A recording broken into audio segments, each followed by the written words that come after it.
Isang katanungan ng ating viewer. Quiz kasama paano ko malalaman ang listahan ng aking mga follower? At paano ko rin po malalaman ang listahan ng mga napalo ko na? Kasi sobrang dami. Hindi ko na po matandaan, sana matulungan mo ako. Okay Lods, panoorin mo lang ito. At huwag mo pong kalimutan na mag-like and share, mag-follow sa aking Facebook page at ito ang solusyon. Panoorin nyo po. Okay guys, punta lang kayo sa Facebook apps ninyo. So, punta lang kayo dito sa profile na to. Ayan, i-click nyo lang yan. Dito sa may post na to, sa may what is your mind. Then, pagkatapos nyan mga loads, napindot nyo yan, makikita ninyo yung profile ninyo. I-click nyo lang po dito itong 3K follower. Pag na-click nyo po yan, ayan, wait lang po, i-click natin. Pag na-click nyo po yan, lalabas na ang inyong mga follower and following.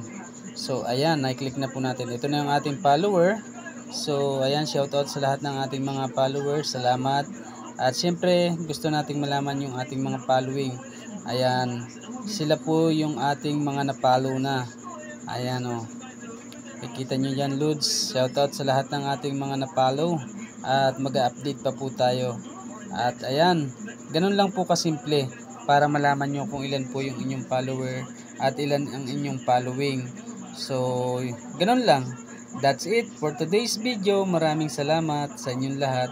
God bless. Big hope, big love, big everything.